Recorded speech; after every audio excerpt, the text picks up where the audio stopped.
ప్రభునందు ప్రియులారా, దేవుని యొక్క మహాకృపను బట్టి నేడుదిన ఈ ఉదయకాల సమయంలో మరి దేవుని యొక్క పాదసనికి రావడానికి ప్రభు మనకిచ్చిన ఈ మంచి సదావకాశాన్ని బట్టి ఆయనకు నా హృదయపూర్వక వందనాలు తెలియజేస్తూ ఉన్నానండి. మరి వాక్య గ్రంథంలో 2వ రాజుల గ్రంథము 5వ అధ్యాయము 20వ వచనముల నుండి 27వ వచనం వరకు ఒక సేవకుని యొక్క జీవిత చరిత్ర మనకు కనబడతా ఉంది. మరి దైవ సేవకులమైన మనము ఈ విషయాల్లో కొన్ని జాగ్రత్తలు పాటించవలసిన వారమై ఉన్నాం. ఏమనగా, లోకంలో యేసుక్రీస్తు ప్రభువారు ఈ లోకానికి వచ్చినప్పుడు కొన్ని వ్యాధిగ్రస్తులైన వారి యొక్క రోగాలను బాగు చేశారని మనకు తెలుసు. ఆయన బాగు చేసిన రోగాలన్నిటిలో కంటే పెద్ద రోగం ఏది అంటే కుష్ఠము. ఏదంటండి? కుష్ఠం. కుష్ఠరోగము అనేది మరి మానవుని యొక్క దేహంలో 14 సంవత్సరాలుండి ఆ మీదట వెలుపటికి వస్తుందంట. ఎంత భయంకరమైన రోగము అంటే చాలా భయంకరమైన రోగం. ఇలాంటి రోగగ్రస్తులు నేటి దినాల్లో అనేకులు ఉన్నారని మనం గ్రహిస్తాం. కుష్ఠము కానీ కుష్ఠం ఒకటి క్రైస్తవ జనాంగాన్ని లేదా మానవ మాతృలైన వారిని చాలా పీడిస్తూ ఉంది. అది ధన వ్యామోహము. కాబట్టి ప్రభు అంటారు పత్రికల పాఠంలో, మరి అనేకులు ధనాపేక్ష గల వారై తమ్మును తామే పొడుచుకున్నారంట. ఏం చేశారంట? తమ్మును తామే పొడుచుకున్నారంట. మరి సిరియా వాడైనటువంటి నయమానును మనం చూస్తాం. నయమాను సిరియా దేశంలో సైన్యాధిపతిగా ఉండేవాడు. సైన్యాధిపతి అయినటువంటి నయమానుకు కుష్ఠరోగం కలదు. అతడు పైకి సైన్యాన్ని జయించగలిగిన వీరుడే అయినప్పటికీ, హుందాగా కనబడేవాడైనప్పటికీ లోపల తన దేహంలో ఏముందంటే కుష్ఠం, భయంకరమైన కుష్ఠం. కుష్ఠరోగి అయిన వాడు ప్రజల్లో ఉండకూడదు, ప్రజలకు దూరంగా ఉండాలి, అరణ్య ప్రదేశాల్లో ఉండాలి. కాబట్టి ఇతనికి కుష్ఠం కలిగింది అని ప్రజలకు తెలిస్తే కనుక సైన్యాధిపతిగా ఉండడానికి అతనికి అర్హత ఉండదు. కాబట్టి లోపలే బాధపడుతూ తన వస్త్రాలతో తన యొక్క దేహాన్ని కప్పుకుంటూ ఆ రోగం బయటికి తెలియకుండా కాపాడుకుంటూ వచ్చేవాడు. మనకు తెలిసిన సంగతే. ఒకానొక దినమందు ఇశ్రాయేలు యొక్క దేశములో లేక షోమ్రోనులో యాజకుడు ఒకడు ఉన్నాడనే సంగతి బానిస పిల్ల ద్వారా తన భార్యకు తెలియచేయబడితే, భార్య ద్వారా వర్తమానం తీసుకొని తన రాజుతో సంజాయిషి తీసుకొని ఆ షోమ్రోను పట్టణంలో ఉన్నటువంటి మరి ఎలీషా యొద్దకు వచ్చినట్లుగా మనం చూస్తాం. మరి అతడు ఎలీషా యొద్దకు వచ్చి స్వస్థత ఎలా పొందాడు అనే విషయం మనకి 5వ అధ్యాయంలో మనకు తెలుస్తూ ఉంది. స్వస్థత పొందినటువంటి నయమాను ఎంతో వెండిని, బంగారమును, వస్త్రాలను, అలాగూ తనకు కలిగిన సంపత్తి యావత్తును మరి రాజు యొద్ద నుండి సెలవు తీసుకొని ప్రవక్తకు కానుకలుగా ఇవ్వాలని విస్తారమైన ధనాన్ని తీసుకొని వచ్చాడని మనకు తెలుసు. ప్రవక్త అయినటువంటి ఎలీషా అయితే తన యొక్క ఆ వెండి బంగారాలలో లేదా తను తీసుకొని వచ్చిన ద్రవ్యాల్లో ఏది కూడా అతడు తీసుకోవడానికి ఇష్టపడలేదు అని తెలిసిన భాగమే. దైవ సేవకులు ఉండవలసిన లక్షణం ఏదనగా ధనాపేక్ష అనేటువంటి స్థితి ఉండకూడదు. అలాగూ దైవ సేవకులను ఆనుకొని ఉండేటువంటి గెహజీ అనబడే సేవకుడు కూడా మనం చూస్తాం. ఈ గెహజీ సేవకుడేంటి లేదా దైవజనుడైనటువంటి ఎలీషాతో సహవాసం చేస్తున్నవాడైనప్పటికీ కూడా అతడు ఎలీషాకు ఉన్నటువంటి ఆ యొక్క ధనవ్యాహంలో ఉన్నటువంటి విరక్తి భావం ఏదైతే ఉందో అతడు దాన్ని సంపాదించుకోలేకపోయాడు. అయ్యో, నా యజమానుడు అంట నయమాను యొద్ద నుండి నా యజమానుడు ఎలీషా అతను తీసుకుని వచ్చినటువంటి ఆ యొక్క ద్రవ్యాల్లో లేతే వెండిలో ఆ వస్త్రాల్లో కొంచెమైనా తీసుకునకుండా ఊరక మరలా తిరిగి పంపించేస్తున్నాడే. అయ్యో, ఇది ఎలాగ పోనీయాలి అని అతను ఎంతగానో హృదయంలో నొచ్చుకున్నవాడై ఉండి మరి ఎలాగూ అక్కడి నుండి నయమాను వెళ్ళిన వెంటనే నయమాను వెనుక ఏం చేశాడంట? పరుగున వెళ్ళాడంటండి. పరుగున వెళ్తే మరి నయమాను వెనుక నుండి తన రథం మీద నుండి వెనుతిరుగు చూడగా మరి ప్రవక్త యొక్క శిష్యుడైనటువంటి గెహజీ తన వెనుక వస్తున్నాడని సంగతి గ్రహించి వెంటనే రథం దిగి అతడు వెనుకకు నడిచి వచ్చి అతను కౌగిలించుకొని, ఎందుకు ఈ స్థలానికి వచ్చావంటే మరి గెహజీ చెప్తా ఉన్నాడు, చూడండి, యెహోవా జీవము తోడు నేను పరిగెత్తుకొని పోయి అతని కలుసుకొని అతని యొద్ద ఏదైనాను తీసుకొని వచ్చేదను అని చెప్పి ఎంతో మరి ఉద్రేకంతో ఉత్సాహంతో స్థలానికి వచ్చాడు. ఎవరి తోడంట? ఈ జీవం గలంటే యెహోవా దేవుని తోడని పెట్టుకుంటా ఉన్నాడు. ఎంతైనా కొంతైనా సరే ఆ నయమాను యొద్ద నేను సొమ్మును తీసుకోవాలి, నా యజమానుడు తీసుకోలేదు. ఇలాగూ అతనిలో ఉన్న తపన మరి గెహజీ పరుగును వెళ్ళి నయమాను కలుసుకొని ఇలా చేసింది.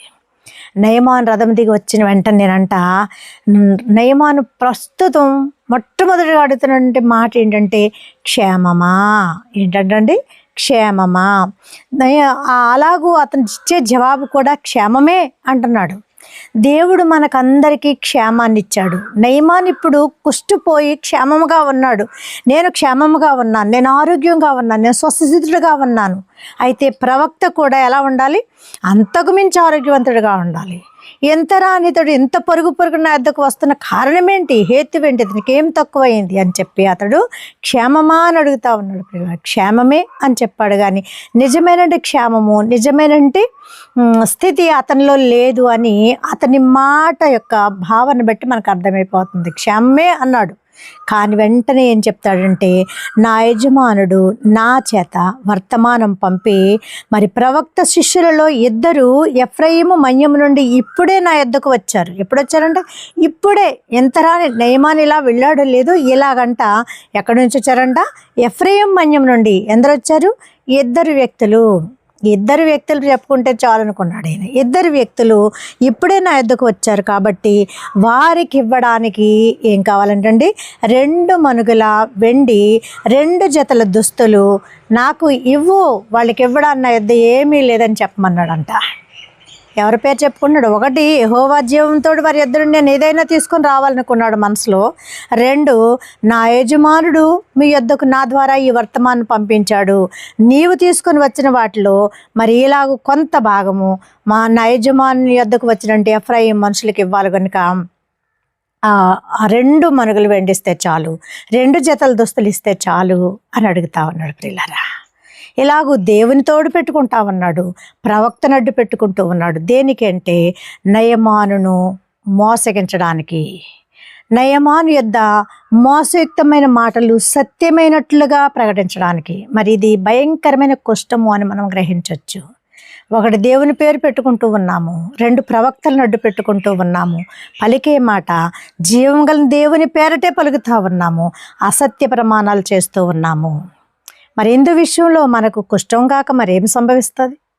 ఇలాగూ యజమానుడు అనగా నయమాన్ అంటా ఉన్నాడు, అయ్యో అలాగైతే దానిలో ఏమంత భాగ్యము, 2 మణుగులు వెండి కాదు 4 మణుగులు వెండి తీసుకొని వెళ్ళు, 2 జతల దుస్తులను తీసుకొని వెళ్ళు, నా పనివారిలో 2 ఆ వెండిని మరి కొంత ద్రవ్యాన్ని ఈ వస్త్రాలను నీ యొద్దకు వారు తీసుకొని నీ ముందర నడుస్తారని చెప్పి 2 సేవకులను ఇచ్చి పంపిస్తా ఉన్నాడు. ప్రియులారా, మరి నయమాను తన యొక్క ఆస్తిని అంతటినీ ఇవ్వాలని వచ్చాడు. ప్రవక్త అయినట్టు ఎలీషా ఏమాత్రం కొంచెం కూడా వద్దని తిరస్కరిస్తూ ఉన్నాడు. మనం ప్రార్థనలు చేస్తూ ఉంటాం చాలామందికి.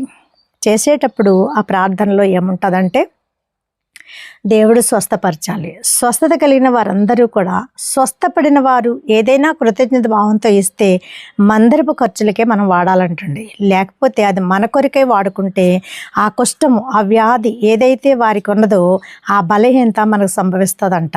ఎప్పుడైనా మీరు గ్రహించారో లేదో?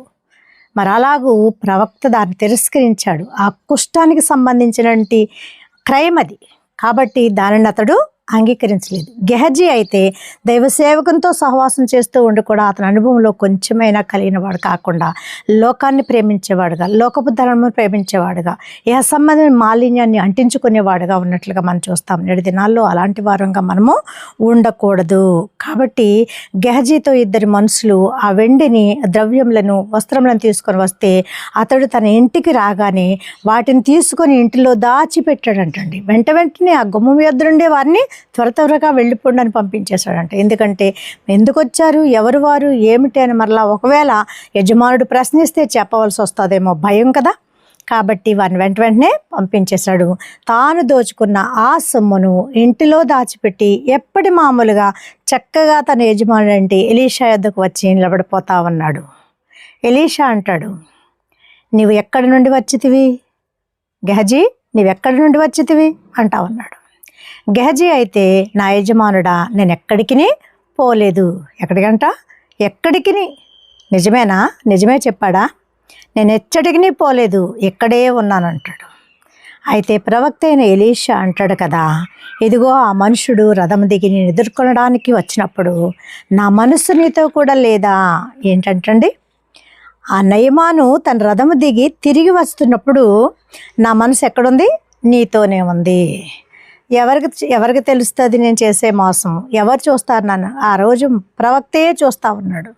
మరి దేవుడు చూడ్డా, నిశ్చయముగా చూస్తాడు. ఈ భయము మనలో ఉండాలి. కాబట్టి ఆ ప్రవక్త అంటాడు, నా మనసు నీతో కూడా లేదా. ద్రవ్యమును, వస్త్రమును, ఒలీవ చెట్లను, ద్రాక్ష తోటలను, అలా తోటలను, గొర్రెలను, ఎడ్లను, దాసదాసీ జనములను సంపాదించుకున్నటకు ఇది సమయమా?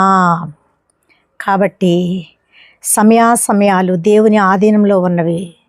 ప్రతి సమయాన్ని ఏ పని ఏ సమయంలో చేయాలో ఆ సమయంలోనే ఆ పని చేయాలి. నవ్వడానికి సమయం కలదు, ఆడడానికి సమయం కలదు, మాట్లాడడానికి సమయం కలదు, తినుటకు సమయం కలదు, త్రాగుటకు సమయం కలదని ప్రసంగి గ్రంథకర్త తెలియచేస్తా ఉంటాడు. ప్రతిదానికి సమయం కలదు.